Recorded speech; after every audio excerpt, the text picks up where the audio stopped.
Flayn! There you are. I've been looking everywhere for you. You worry too much, brother. I think a kidnapping is good cause for concern. I was so worried about you I nearly fainted.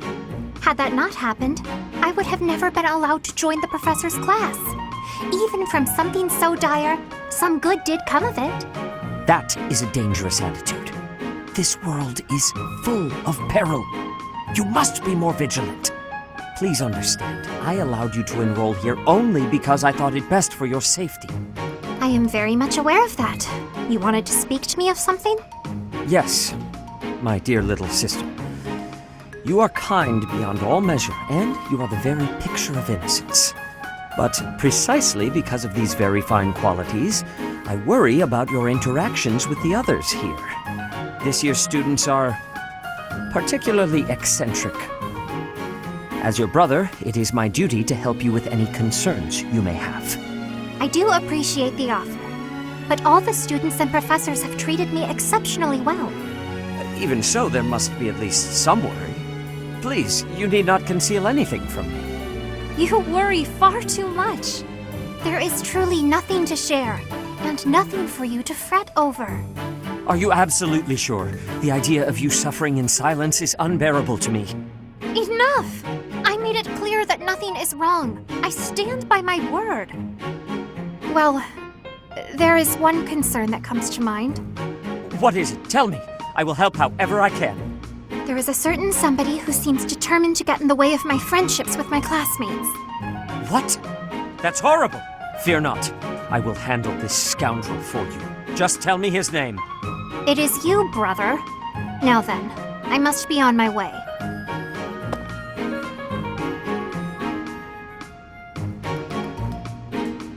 What was Flayn getting at just now? Let's see, I was speaking to her. I asked her to share her concerns, and... was there something else? No matter. Fear not, Flayn. Your brother will protect you from all harm.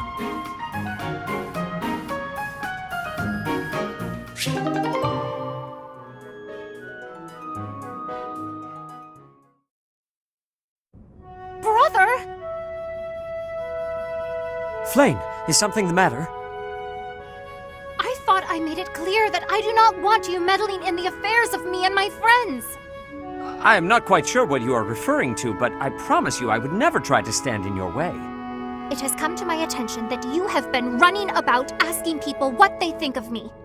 Asking everyone! Well, of course I have. It took me quite some time.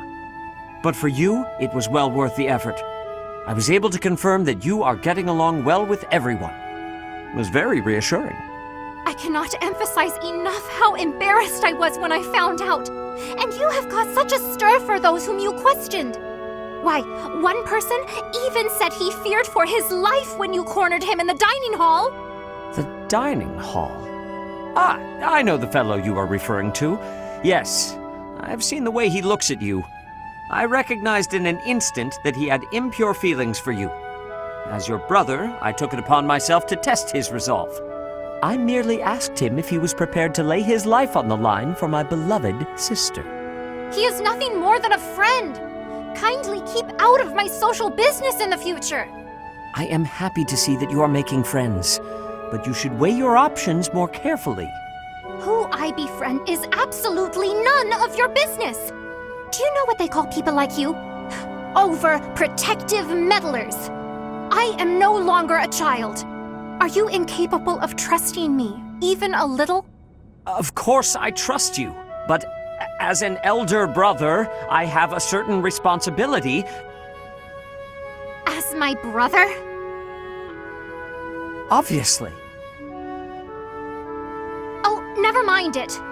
If you'll excuse me.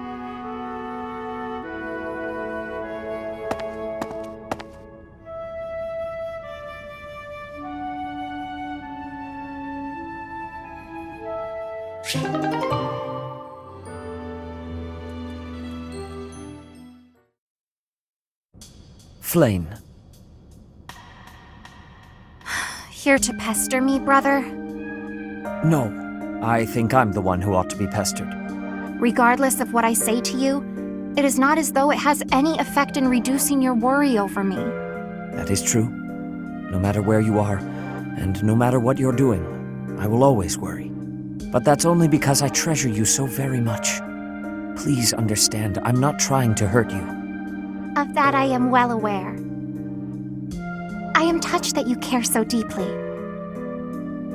When I think of it, it is my own fault that you have become so overprotective. I cannot blame you.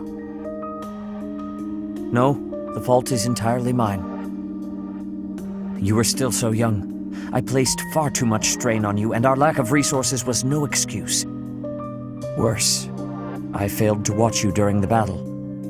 Your mother, too. We lost her because of me.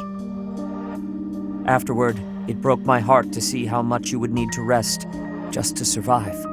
I swore that I would dedicate every moment remaining in my life to your protection. Ever since then, I have been afraid of falling asleep.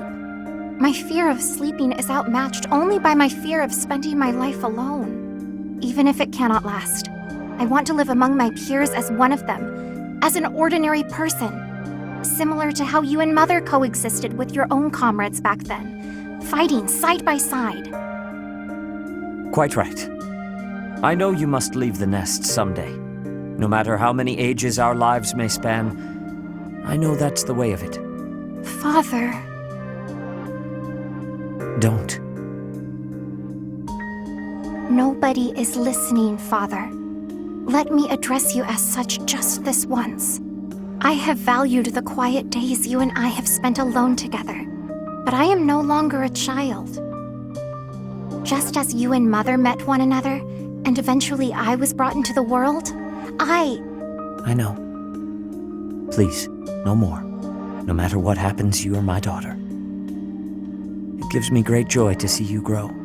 But please, at least until this war is over, let me continue to worry. You're the most precious person in my life. I can't bear the thought of losing you. It seems I have no choice in the matter. I shall allow you to worry about me enough for yourself and Mother both. But only that much and no more, my dear Father Keyhole. Thank you, Sethlene.